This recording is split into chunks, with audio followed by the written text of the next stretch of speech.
Maybe a good point to start would be, you know, how was it growing up in Tennessee when you were a kid? Okay, I don't remember, you know, too much of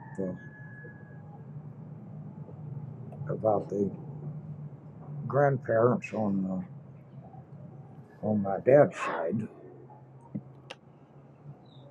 I know his father was a Baptist minister, one of those hard shell Baptists that nothing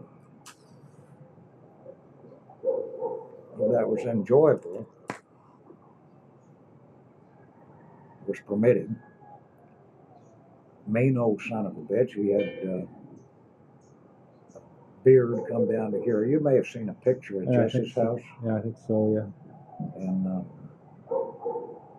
I don't know how many wives he had, one at a time, I assume. And I don't remember grandmother on my dad's side at all. She was around, but I'm sure that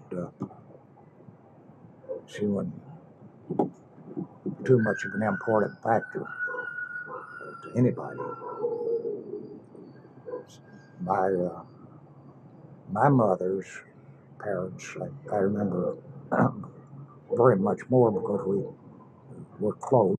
And my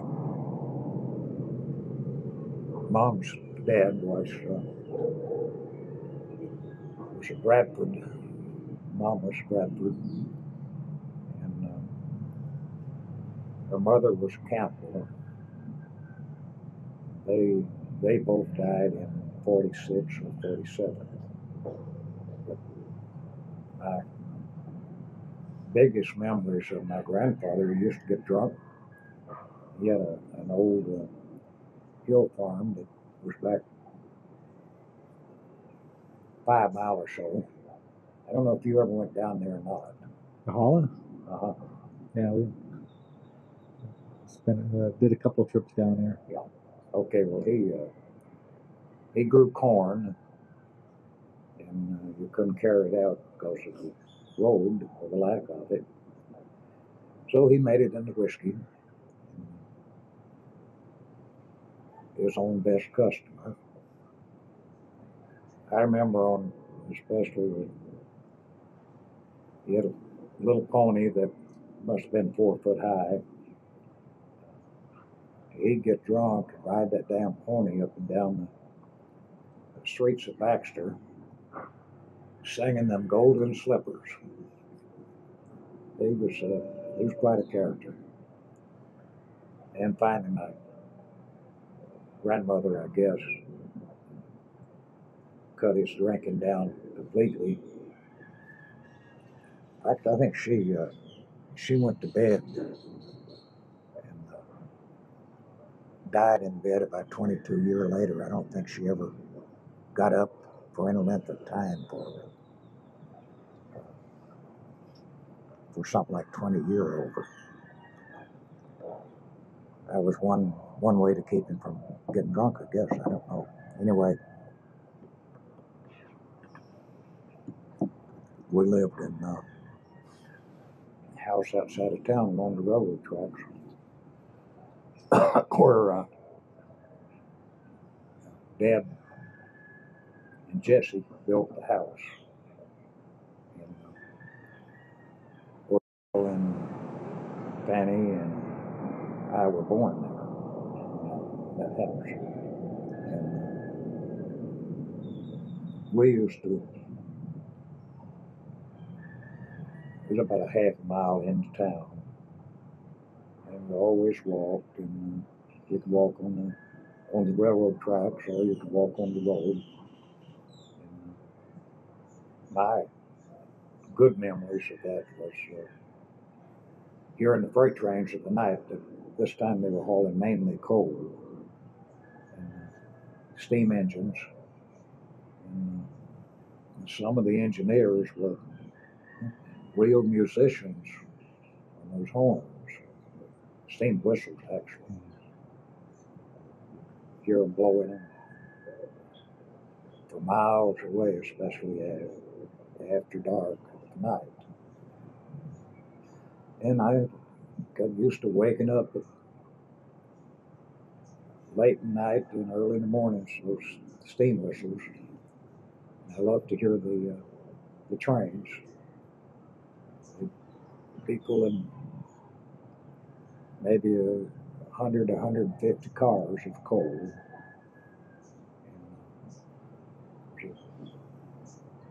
A grade, by the time they got over the grade with that string of coal cars, they weren't doing more than 5 or 6 miles an hour. Just barely moving. I guess I was very young. I don't know how old I was, but we get on the coal cars, toss lumps of coal off, and then we'll come back and pick it up. That was it beat hell out of chopping wood, I tell you that. Mainly, I don't remember a great deal, but my dad worked in the sawmill that was owned by a Mr. Ward, who lived across the road from us. About my only memories of him really was coming from when he'd come from work from sawmill. I'd go to meet him. He'd always pick me up. He always smelled so good, sawdust and country gentleman tobacco, and he smelled like Dad. He died. I think I was a 4-year-old. It was in the middle of the Depression. He and several more people at the sawmill was just barely struggling along. So most of the hands were laid off, and quite a few of them went to Detroit. Got a job tried to get a job with the car companies. I don't know if he ever really got much of a job or not, but he was gone several months. And came home sick, and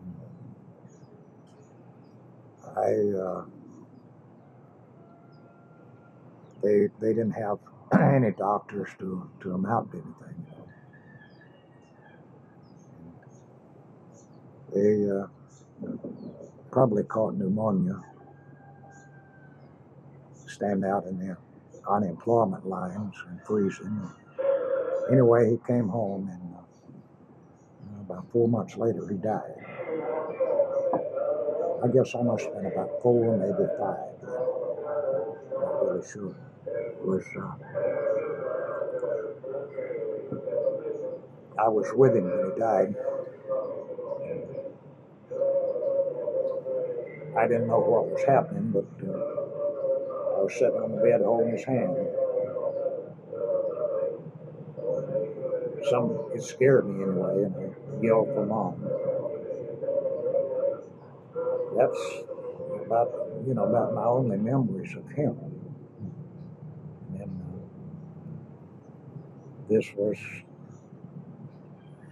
probably 1928, 1929. Depression was really bad. And Jesse and myself and Odell and Butch were all at home. Mom didn't no education, no jobs, even if you have an education. So she started taking in laundry from people could afford to have their clothes washed outside the house. Most of them did their own, but Mom managed to do enough washing for a number of people to feed us anyway. I remember the big bed sheet tied up full of clothes, a bundle that you wouldn't believe. I'd go down and pick the dirty clothes up in the mornings.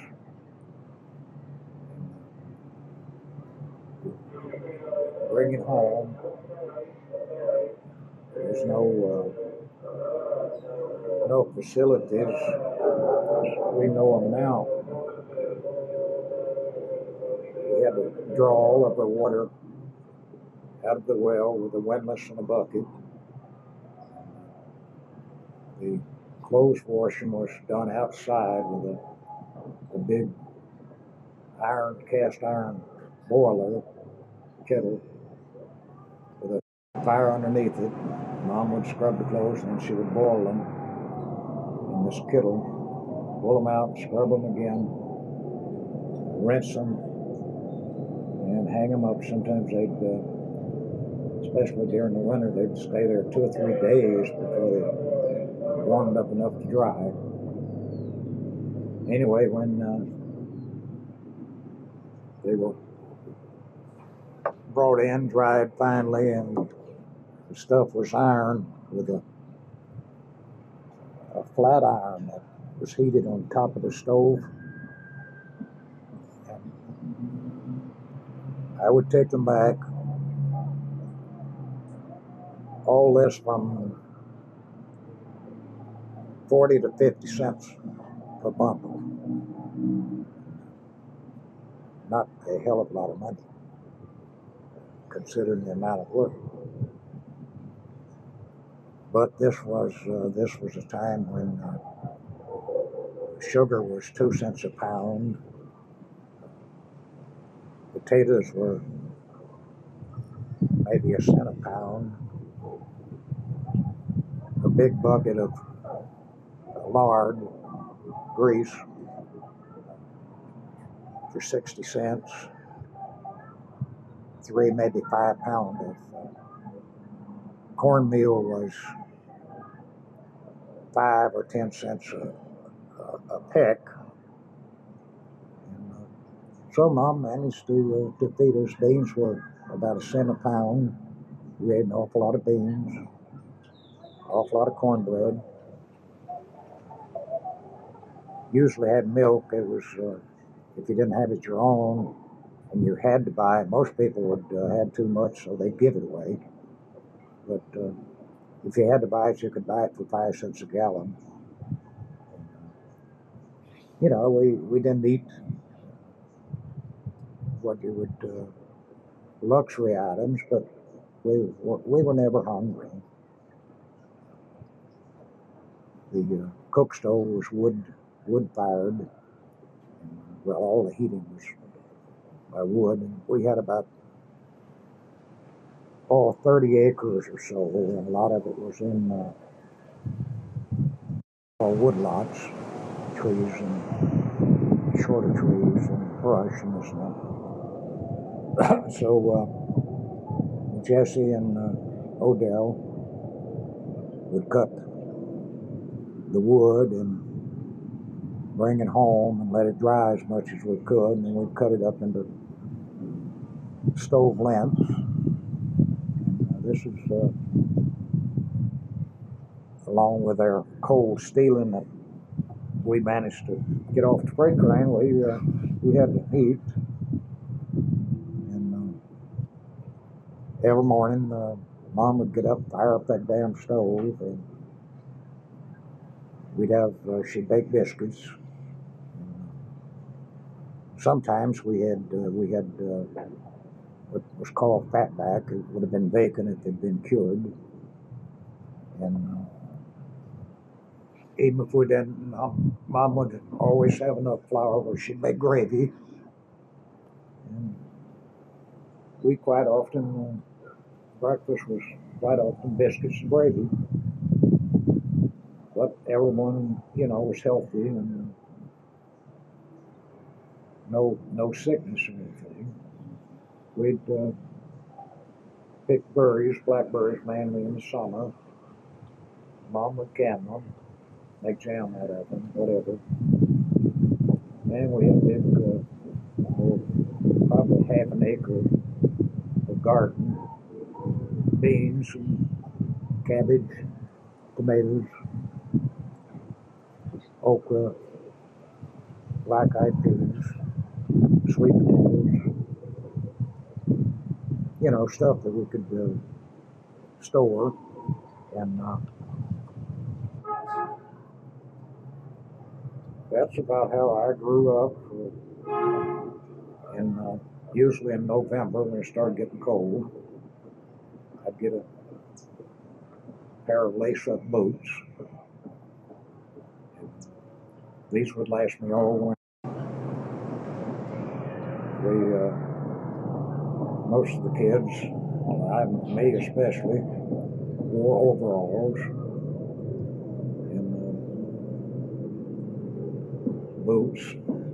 And a lot of us, shirts were sewed up at home, and undershirts, underwear was unheard of, except that in the cold, in the winter,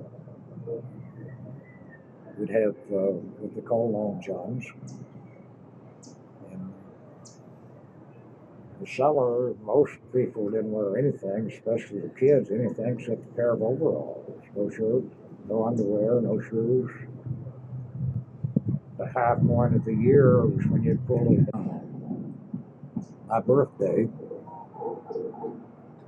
Jesse and I would go swimming. This was the 17th of April. We'd go swimming in what they call the Blue Hole down in grandfather's farm. Dam water was spring fed. It's too damn cold to freeze. Flowed. That was the official start of the summer.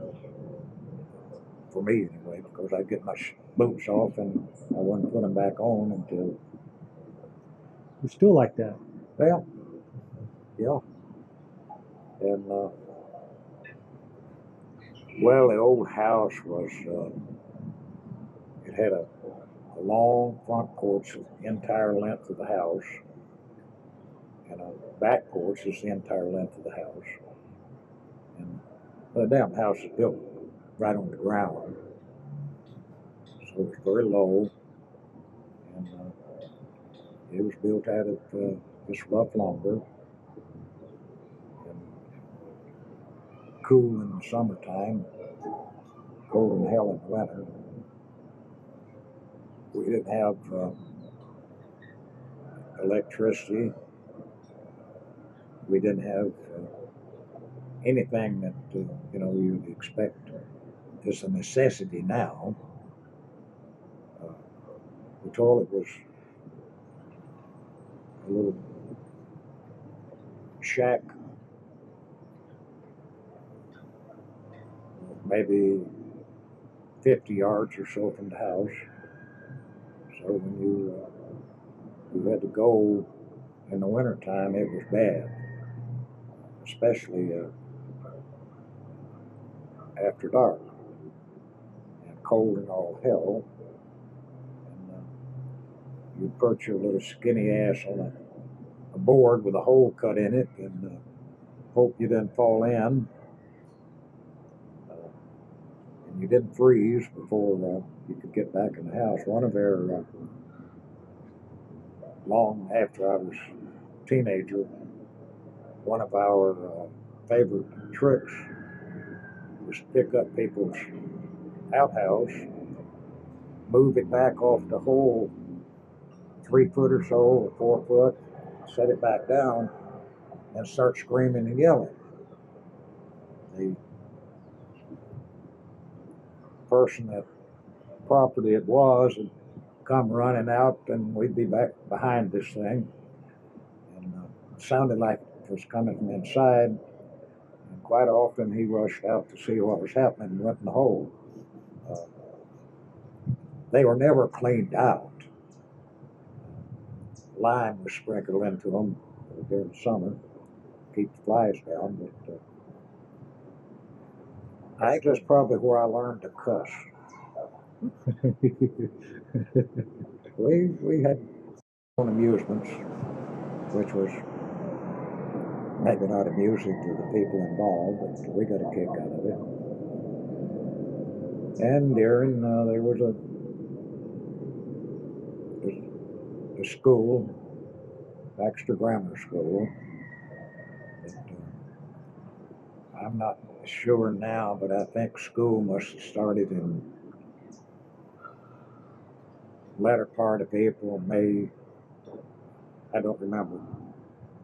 And would go on through February. We lived about half a mile from school, which was nice during the summer, but damn, during the winter, walking to school. I didn't go except when I was taken. Butch Fanning would usually hang on to me and get me to the school, and then turn me over to the teachers. That school was something else. It was 2 stories. The outhouses for the school were, oh, to me at that time, it felt like it must have been at least a mile. It was maybe 500 yards or so from school, which again was miserable during the cold. Walk down to this thing quite often. I'd get permission to go to the toilet, and I'd keep on going. Turn up at home about the time school let out, and Mom somehow or other knew. So after she got through beating the hell out of me for leaving school, I'd have to chop wood and bring it in for the stove and this and that. For nights when you had nothing to study by except a lamp, kerosene, which we call coal oil. Usually shortly after dark, we went to bed. For the winter, to keep warm. For the summer, as soon as it got dark, you could no longer play outside. Went to bed because there was nothing else to do. No radio, no television, no nothing except read. It was awful hard to read by lamplight. It's harder yet to try to study by it, which I unfortunately never did. I must have been 2nd, 3rd, 4th grade. We didn't have no newspapers. I don't think there was a book in the house except maybe the Bible. I wasn't about to read that. But somewhere I was in 3rd or 4th grade, I realized that a book was a lot of entertainment. And the school had a little library, maybe 25, 30 books.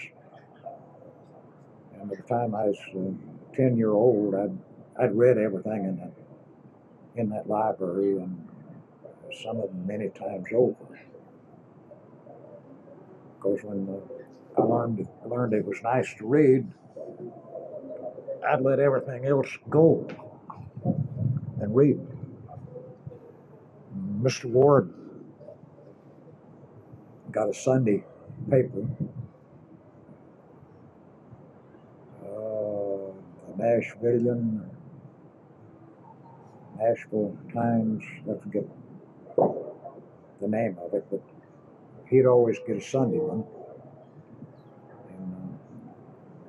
And Butch then would read the comics. We call them the funny papers.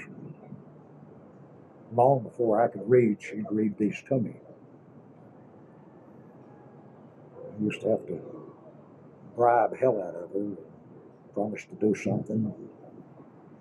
Comic strips were Mutt and Jeff, Gasoline Alley,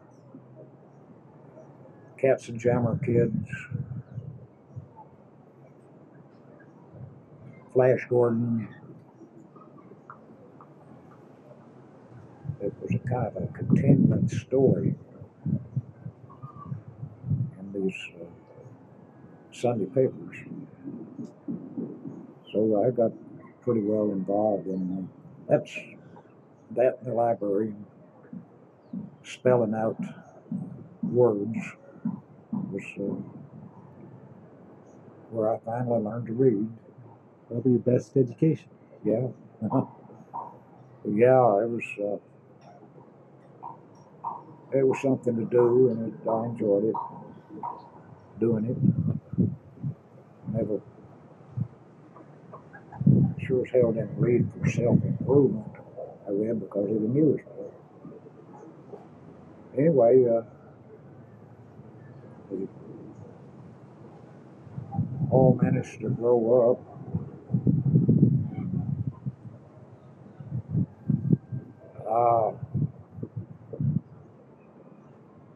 Maybe 35, 36. Roosevelt was president, and there was a lot of projects starting. The country was kind of coming out of the Depression in the early 30s, starting to move out of the Depression. 34, 35, 36, someplace in there. Roosevelt set up a lot of projects. The WPA, for instance, Works Progress Administration, which employed men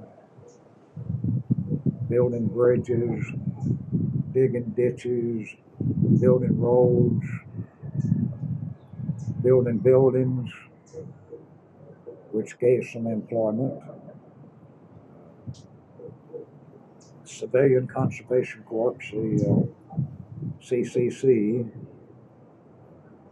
young people 18 up to, I believe, about 22 could enlisted in the 3 C's. Wasn't a military organization, semi. Odell went into that.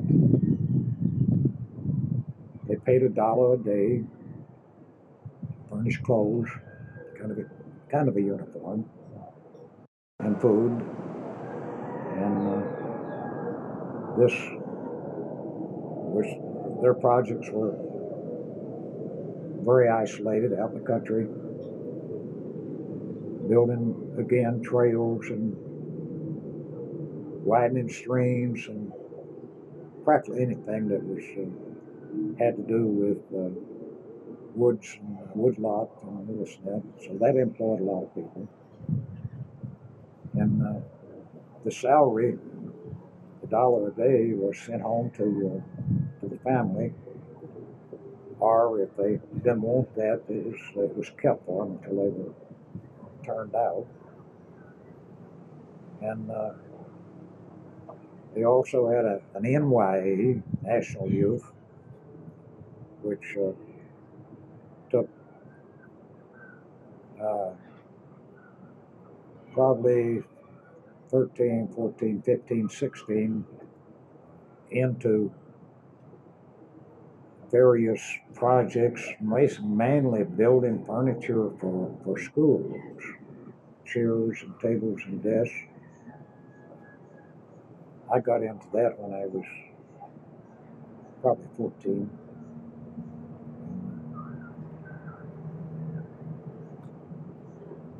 That was not a very high paying job, 25 cents a day, but it was some money. 25 cents was a hell of a lot more than worth then than it is now. Average grown up salary on a farm was 50 cents a day. So 25 cents a day for a kid was pretty good. Well, then chopping corn and plowing and this and that. And I finished the 8th grade and worked all one summer at there was a school, the Baxter Seminary, it was a Methodist sponsored high school for the area. So I worked all summer for the school to pay my tuition for the following year, and then I didn't go.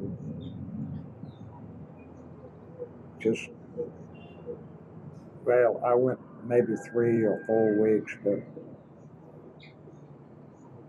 I was pretty well out of place. Completely new. People the students, some of them boarded at the school. Some of them lived in the area. Some of them were all surrounding districts. All strangers. I just wanted to go. So I got worked in various things. I told you yesterday, I guess, about the Pierce era that this guy had to run the service station. I worked in the service station for him. I don't remember if I ever got paid or not. I probably did, but sure as hell wasn't much. And odd jobs, mowing lawns, anything I could find to do. The Nashville, Tennessean, that was the name of the paper. I delivered it for several months. And another paper, the Nashville Banner, which was the Tennessean was the afternoon paper and the Banner was the morning paper. So I delivered those. It like I always went in the hole, of course. The people would agree to take the paper, and then at the end of the week when I come to collect, they didn't have the money. So I don't think I made a lot of money off the paper routes, but it kept me off the street. During all time I was a very small person until I left home. Mr. Ward every night would walk into Baxter, and they'd all gather him and his buddies and everyone else. My uncle run a general merchandise store, and they had a great, enormous stove sitting in the back of the store. And on cold winter nights, every night he walked down there, stayed till 9:30, and usually I and his son Carson, who's a little older than I, we went along with him, and we'd sit, listen to the old men lie to each other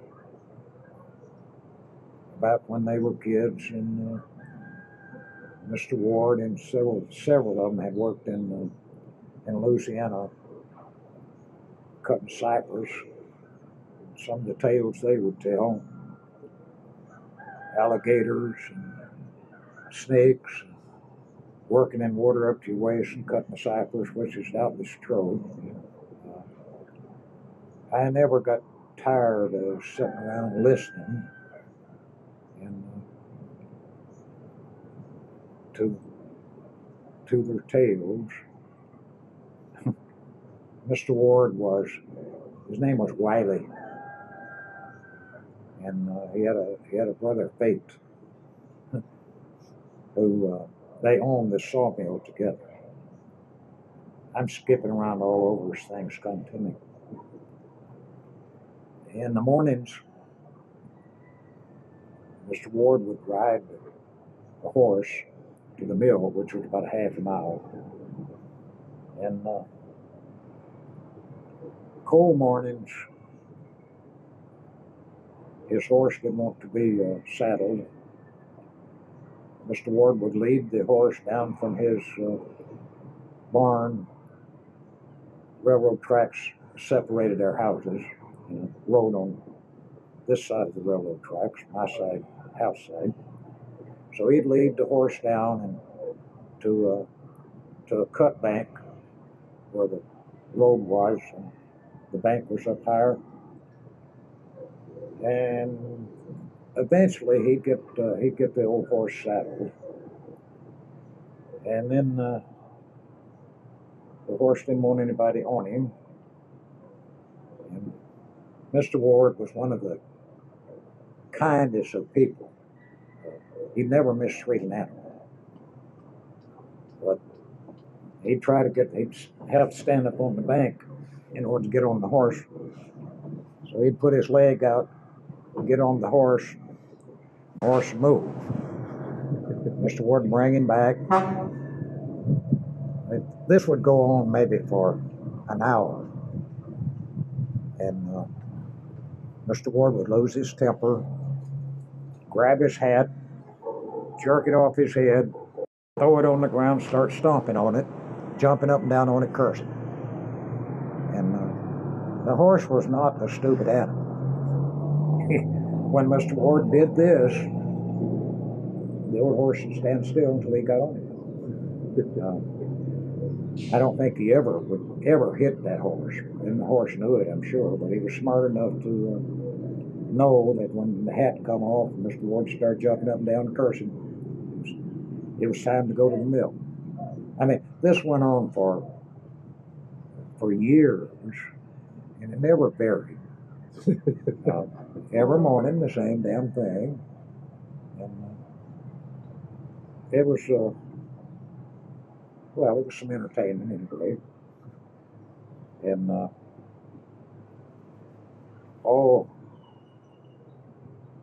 I guess, again, I was 13, 14.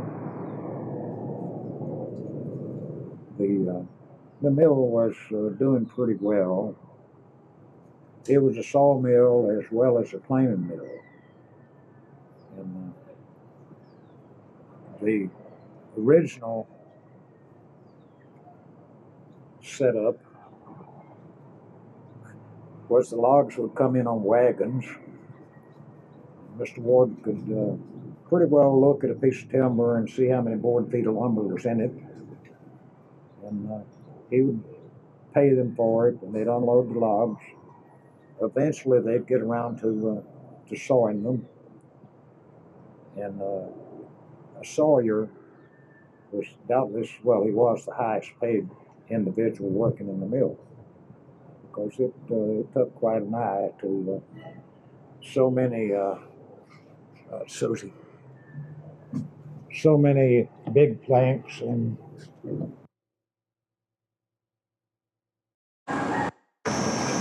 Well, you were working for the counterintelligence corps, right? yeah, And well, prior to that in Texas I was CID, criminal investigations. see, I didn't know that. That was, well, you were a little too young, I guess, to realize it. Mainly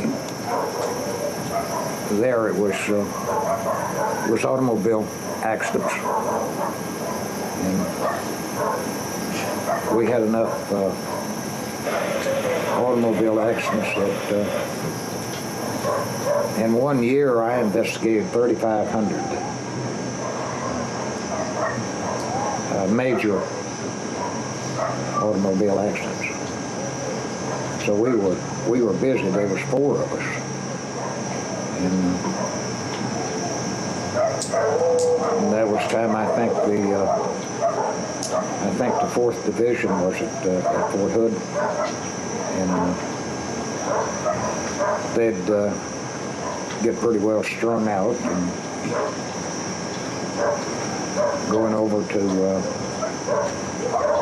the next county. Fort Hood, clean, that portion was dry. You couldn't even buy a beer there. So what they do, they go over to the next county and get all drunked up, and then try to drive home on a little narrow, twisting road. We got a lot of them. Out of that 3,500, I think probably was 200 or 300 deaths involved. I'm not sure, I don't remember. But most of them were pretty damn nasty. And for one time, for a while, I drove a cab undercover to try to catch the bootleggers, which we never did. And then I went from that. And you remember this, I'm sure, from Fort Hood and went to Baltimore, and Fort Halberg to the CIC school.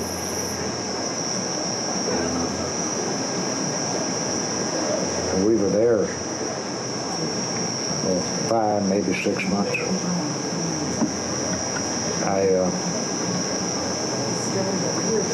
I graduated from school, and it was not a permanent duty.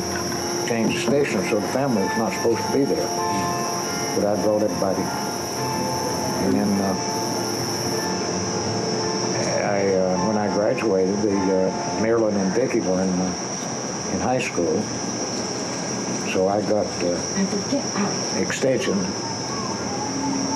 on my assignment till they finished high school.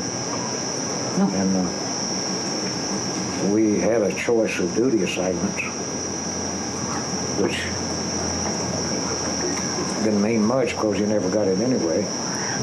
Except I got mine.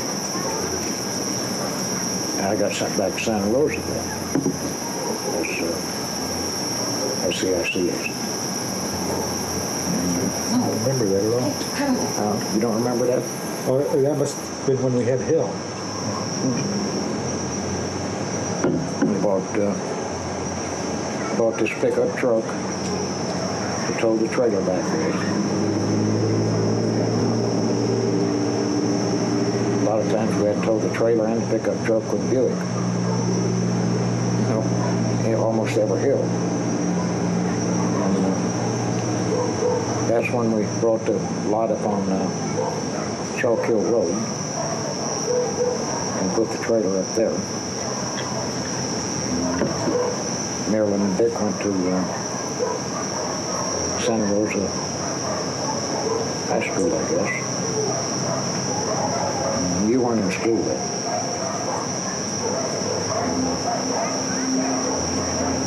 I stayed,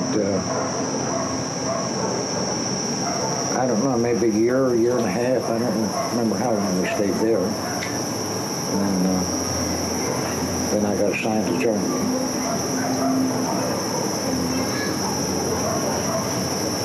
The first duty station in Germany was at Heidelberg.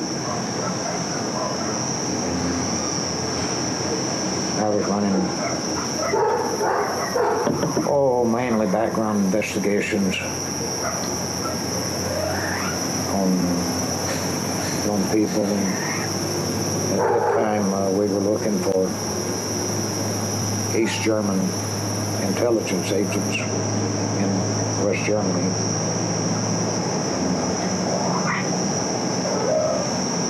About a year, they sent me to the German language school in Oberammergau. You remember that? And then after the language school, they sent me back to Karlsruhe. We spent the rest of the time in Karlsruhe. It was rather enjoyable. I liked it.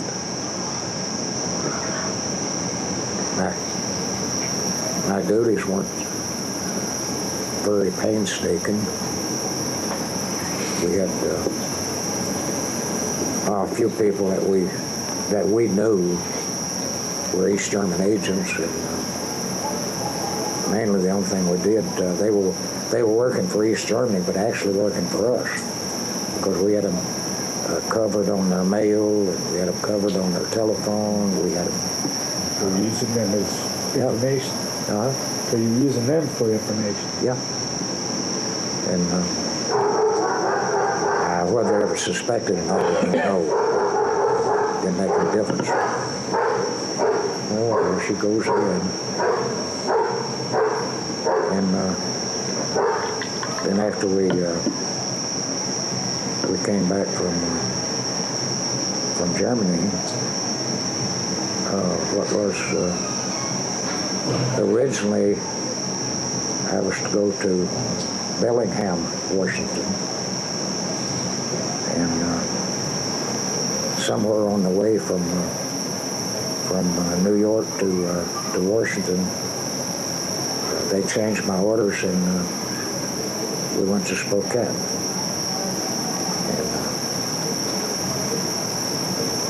Spokane mainly was just running background investigations for security clearances. And, I don't know, I guess we were in Spokane for 2.5, maybe 3 years. And they cut orders sending me back to Korea. And I refused to go and retired. I had enough time to retire. And, that didn't sound too smart. Tom?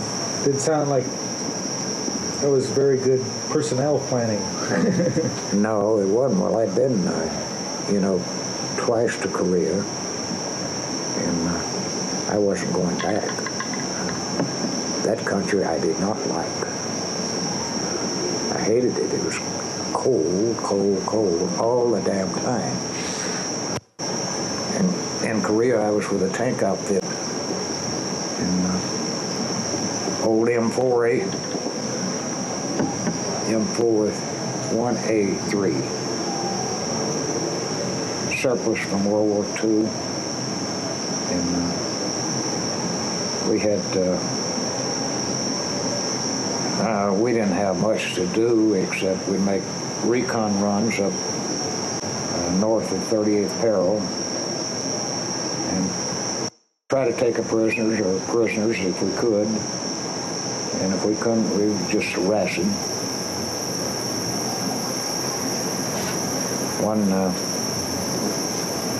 One trip up, we had mess sergeant in the outfit,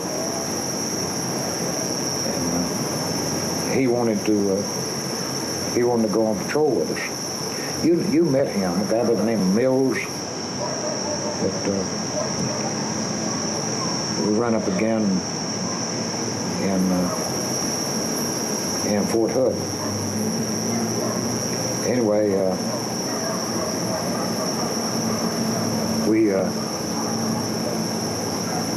I guess we'd been out about 3-4 days, and we pulled into roadside riding, and everybody was tired sleeping in the tanks, and we figured that was safe enough for we wouldn't be likely to be harassed by the Chinese North Koreans. And about midnight, they had managed to encircle us almost completely. And the firing started. Mills and I was in the same tent.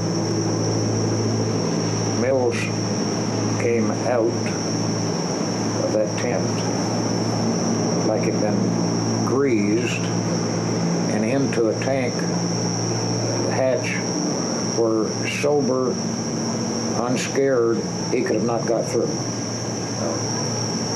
He was just too big.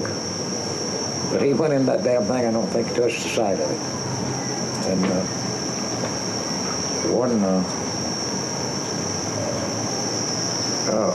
he and I got into the tank before anybody else.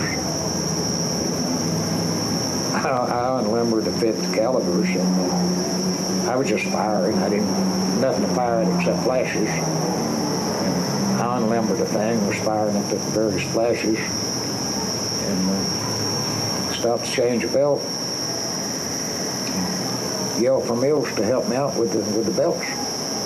Shit, he wasn't about to. He was sitting over in the corner of that damn tank, huddled up. No, he wasn't about to agitate anyone by firing at it.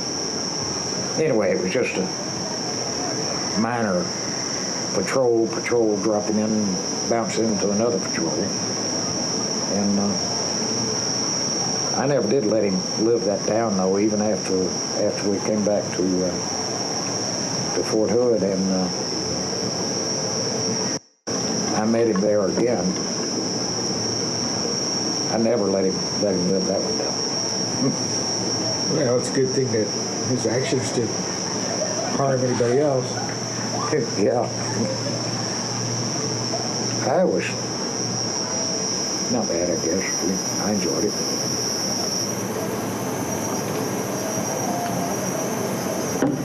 And I was originally assigned to an engineering battalion at Fort Hood. And, if there's anybody that knows less about engineering, it's me. Typical Army maneuver. And I guess I must have stayed with that about 3 months or so. And got transferred to CID. And from CID to CIC.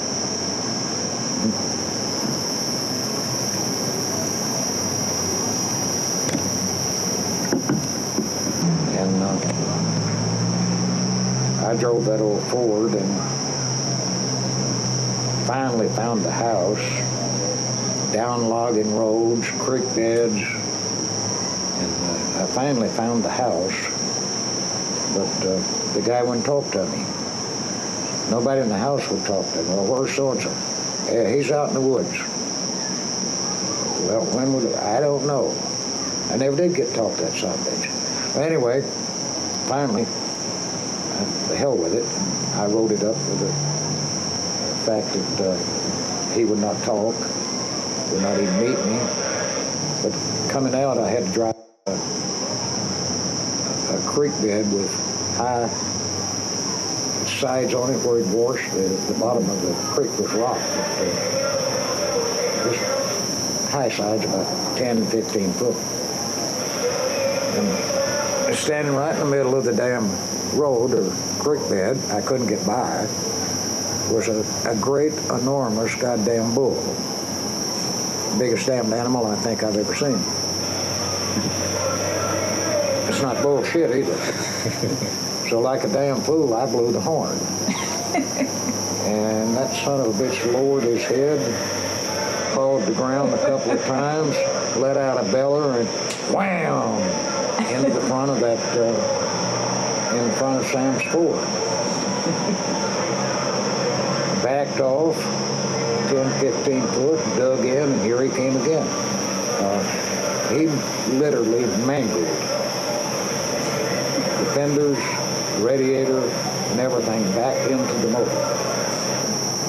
And, well, there was not a damn thing I could do except just sit there and wait till he left, keep quiet. And finally, in maybe an hour, he wandered off.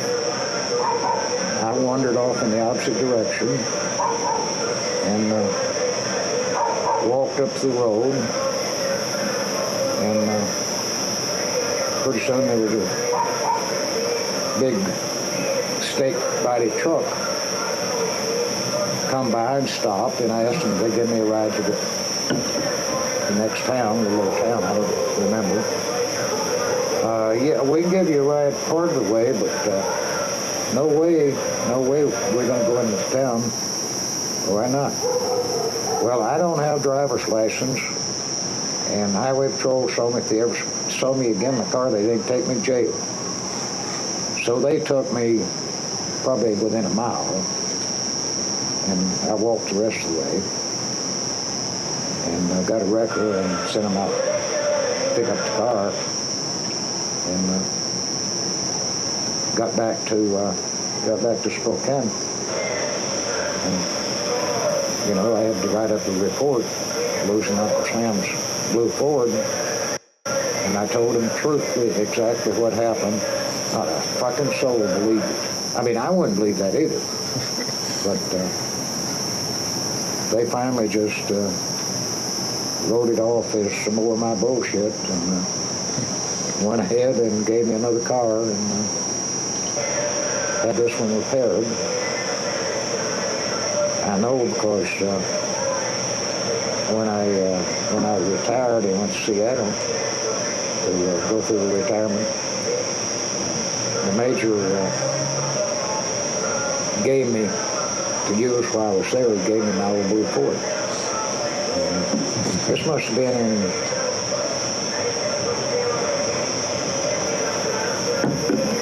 was while the World's Fair was in Spokane. Whenever that 62, 61. 62, 61, I don't know. But that's 62. That's what it was. And I wasn't in no big hurry.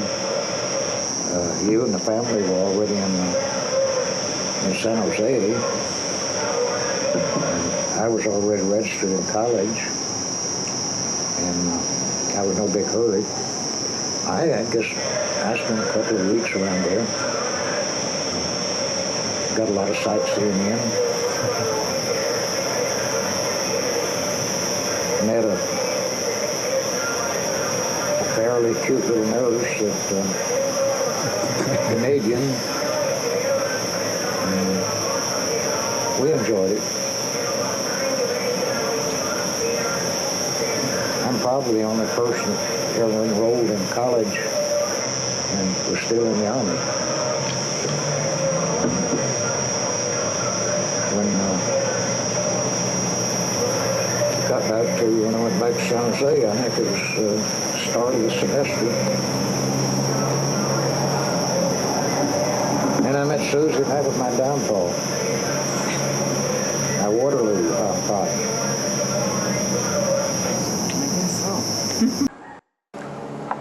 After several years of trying,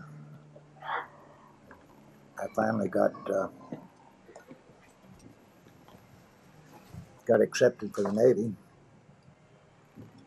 16, and 2 days before Pearl Harbor, and they sent me to San Diego for boot training, and boot training was kind of a joke at that time because nobody knew what the hell they were doing. Thousands and thousands of recruits pouring in. They didn't have the cadre, to really take care of them. They weren't set up to take care of them. And in San Diego, they cleaned the zoo out, and people were bonked all over the damn place. And my training was damn near non-existent because I didn't feel like a lot of the things that they wanted me to do. For instance, learn how to swim. And It's learning how to swim in the Navy wasn't a priority. well, it wasn't my idea of agreement. They were supposed to furnish me a ship. And well, I got through that without too much trouble. I managed to get in a fight one night and get my damn nose broke. Went to the hospital and rode that pretty well until my boot camp company had been shipped out. And I applied for cooks and bakers school. They shipped me up to Alameda,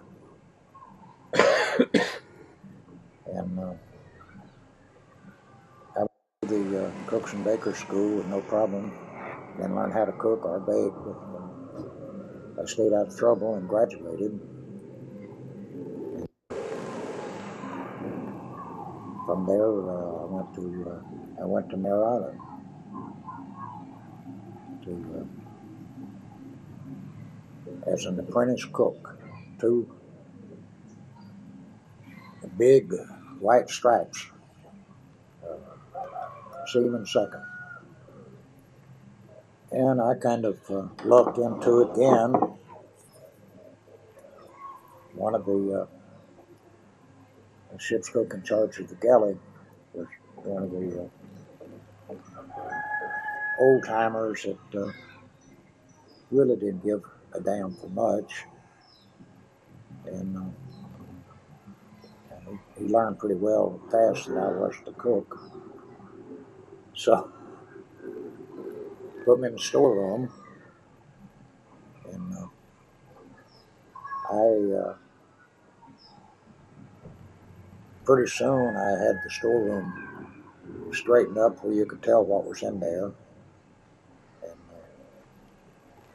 the older stuff moved to the front, and the newer stuff moved to the back, and stacked up where it could be found. When you wanted a case of peas, you could find a case of peas.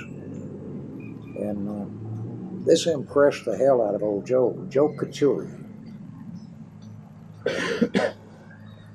So I made third class. I never did make seaman first. I skipped seaman first and made third class. And all along about that time, shortly after this, I bought a 37 Packard convertible. And this was a gas ration. And I had an A sticker which gave me 3 gallons a week, which would take that Packard all the way around the block. And I made friends with a couple of guys that drove the garbage truck, and they had a they had a ranch up off from Black Point Cutoff, out of Vallejo towards Santa Rosa. And, I don't know why. Well, I think probably they were driving the garbage truck to stay the hell out of the Army. I'm not sure, but they weren't the normal garbage truck drivers. They had this ranch, and they had a bar on the Black Point Cutoff Road, and we used to almost every weekend. I had my weekends off. We'd go up to this ranch and or to the bar and then to the ranch and spend the weekend there. And we'd always take my car. And it was, I'd known them a year or so before I knew or found out that they had a brand new Chrysler sitting in their garage at home that they never drove. I don't know why. Maybe it was hot. But they were a couple of characters. They'd drop off 3, 4, 5 gallon cans of gas. But they'd get out at the firefighter school, and with a garbage truck with pretty damn good cover, they'd pull into the tanks that they used for the firefighter school and park the truck where they couldn't be seen at the pumps. They'd fill up my cans, put them on the garbage truck, and bring them out and stash them for me to pick up. So I had plenty of gas. And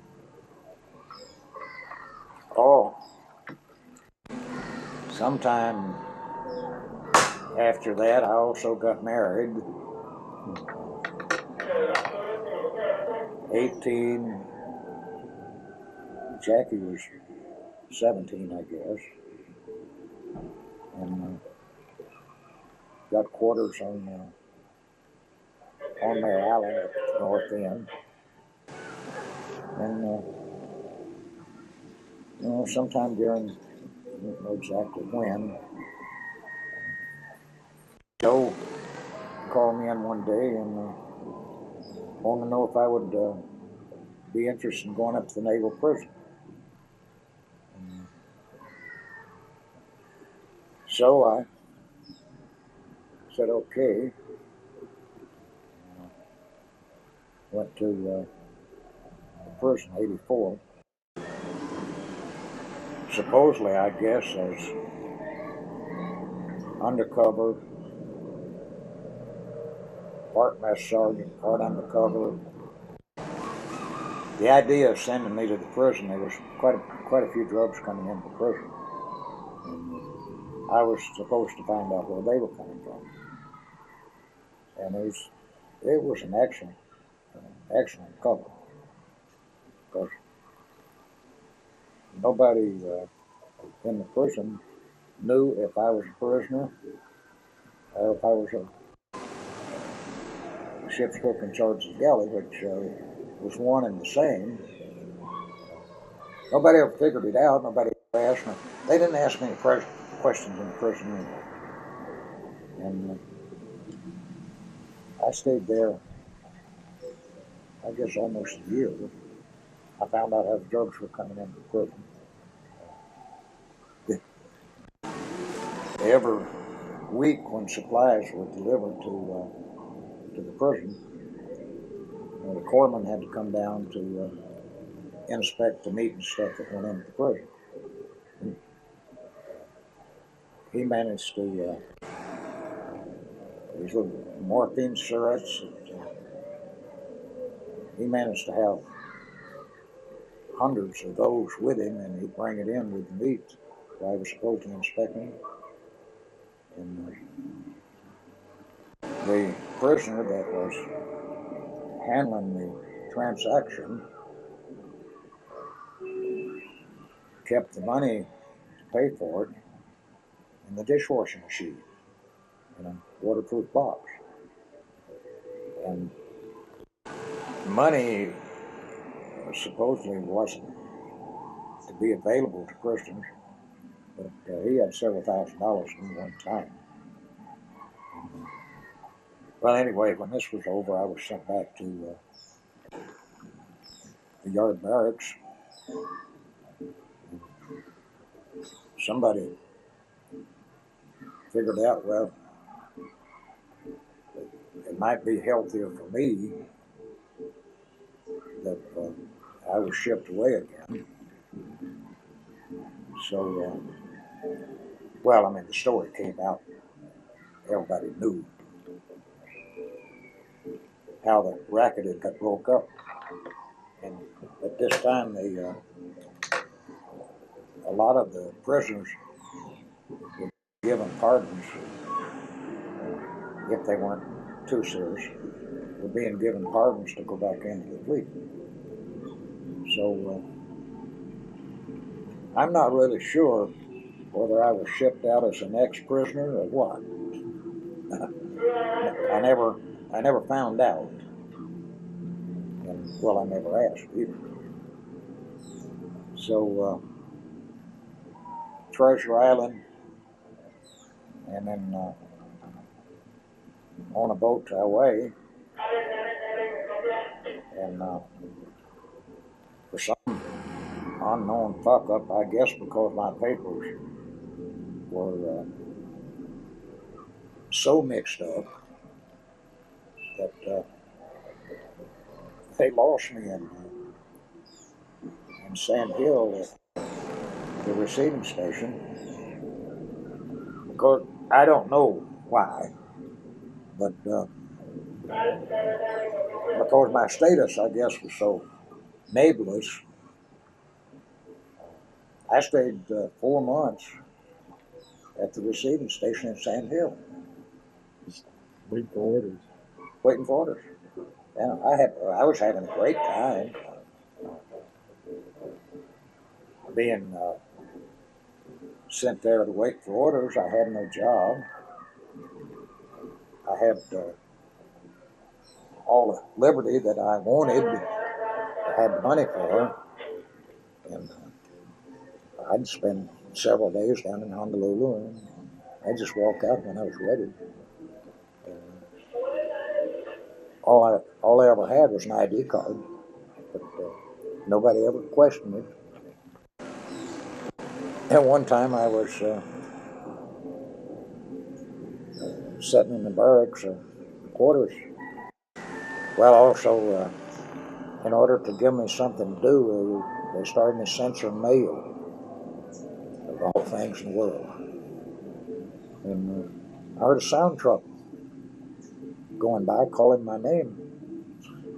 And I followed the sound truck down to the personnel office and into the personnel office and told them who I was. And Chief Yeoman like had a damn heart failure. We've been hunting for you for 4 months. I wasn't lost, you were. I've been right where I was sent. So this was finally straightened out, and they put. I was assigned to an APL, Auxiliary Personnel Living, which meant in Navy's a floating hotel. And all these, there were about 20 of them in Pearl Harbor at that time, waiting to be sent on forward. And they all had taken names after hotels. Ours was the Half-Aster. Half-Aster.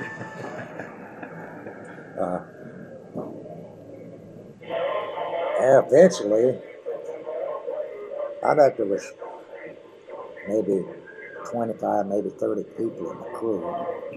We didn't have any motors. We had great big water evaporators, ice making machines. Well, as a hotel, it wasn't a battleship. So eventually they started us under tow in the South Pacific. And, it was quite a convoy. Went the tug, seagoing tug, with a half-aster next. Behind the half-aster was a barge. God, I don't know how big the thing was, but it was enormous, loaded with construction material. And behind that came an old wooden demasted sailing vessel that was loaded, no telling how many hundreds of tons of lumber. We weren't bothered by submarines or anything. I'd been a submarine skipper and saw something like that, I'd run. I don't know how many days it took us to get to the Philippines. By this time, the Philippines had been partially retaken. And they brought us to Lady Gulf. And moved a battalion of Seabees aboard. This was a stevedore outfit, all black. The officers were white. The rest of them were, I don't know, probably about 1,800. All black. They were part of the United States. You know, they worked these people's ass off. They 24 hours a day, shifts, unloading ships was all these people did. And of course, some of them just worked like slaves. And when they weren't working, they were fighting. Some of the goddamn fights I've ever seen in my life. One erupted in the mess hall one time. I may have started, I'm not sure. I was serving on the serving line, and this big son of a bitch didn't like the meat that I'd give him, so he just reached over into the pot and helped himself with his hands. And I hit him with a soup ladle, big goddamn dipper with about a half a gallon scoop on it. I swung that thing like a baseball bat and caught him upside the head, and he went down without a squall. But whether I started or not, everybody then started slugging each other. Finally had to use the fire hoses in order to break it up. And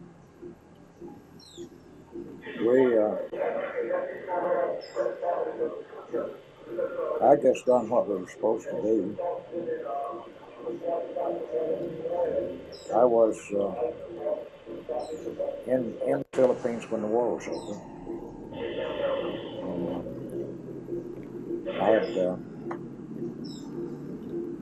I'd been out there quite a while. Pretty high priority. They rotated people on points. So many points for being in the war zone, even though I wasn't shooting at anybody, nobody shooting at me. This was considered to be a war zone. And time overseas, by this time I'd had quite a bit compared to everybody else. Anyway, eventually I was transferred off the ship over to to a receiving station to weight transportation to the States. It was a miserable setup. Mess halls were operating, but feeding many, many thousands of people. Field stoves, Marmite heaters, and well, I couldn't handle that chow that they were putting out. So I managed to steal a case of peaches and a can of coffee. Every morning I'd have peaches and coffee. Go down to boiler rooms, take a number 10 can, handful of coffee, a couple of quarts of water, put a steam hose into it, cook my coffee. Eventually, got on transport back to the States. And, came into Seattle. I had not, well, I had no place to spend any money, so I had quite a while.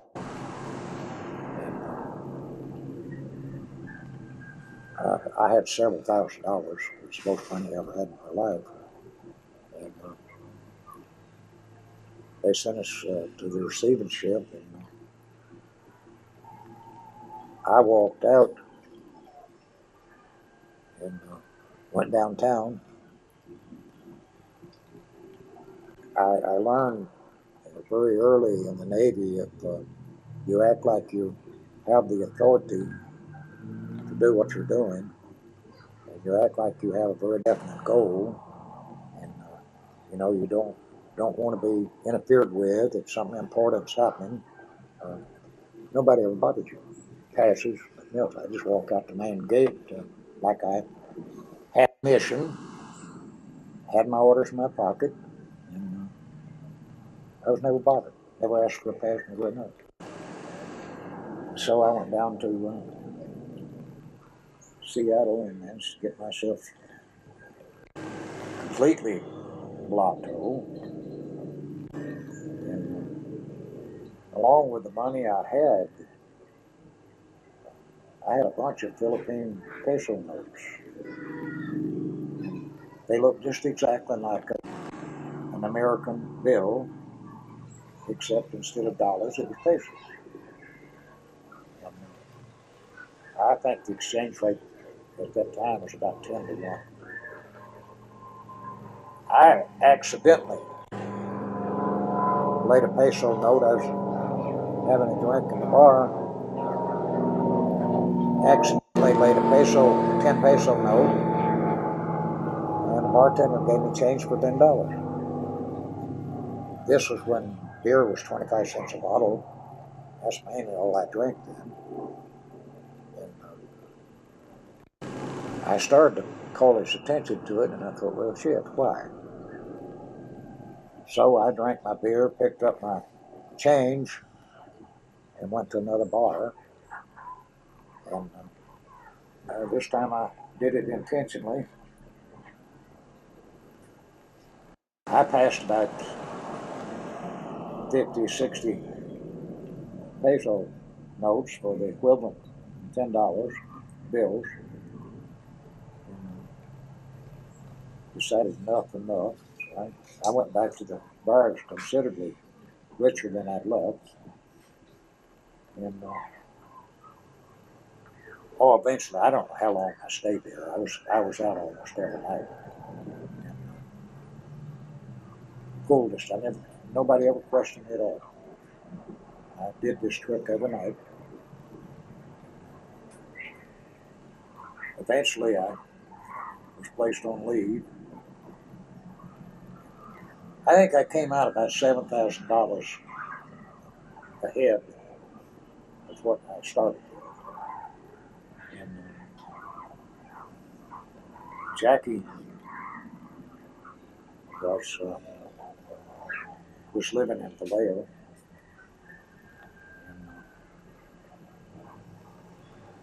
And so I went to Vallejo. And don't know exactly routine then, but I was, I guess I had 60-day leave. Didn't really,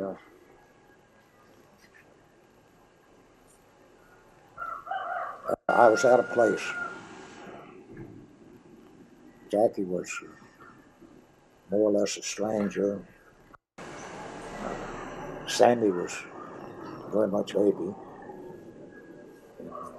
I just felt, I'd rather go back to sea. After the leave was over, I reported into Treasure Island and was sent again. Well, I was assigned to several boats that I managed to miss some way or other. And I wound up again in Hawaii. And there, I wished I'd have kept notes, this, that, other, down, because of the time element. I may have been there a week, I might have been there 6 months, I don't really know. I forgot. Anyway, I was finally assigned to an LSM. And was sent to the marshals as a member of the military and occupation, military government. Bring natives back to their home islands. The Japanese distribute them every place. And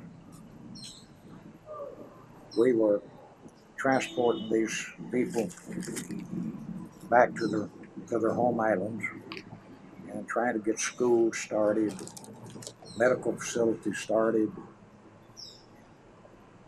all those other things that had been destroyed or they'd never had. And consequently, we went to many, many small islands that people had never saw a white person before. Japanese occupied the larger islands, but the smaller islands they didn't. They'd go in, take slave labor, and bring them mainly to Pohnpei, which had tremendous big nitrate mines. Use them actually as slave labor in these mines. So other than Japanese ships, these islands had been mandated to Japan after World War I, controlled, and they very soon, Susie,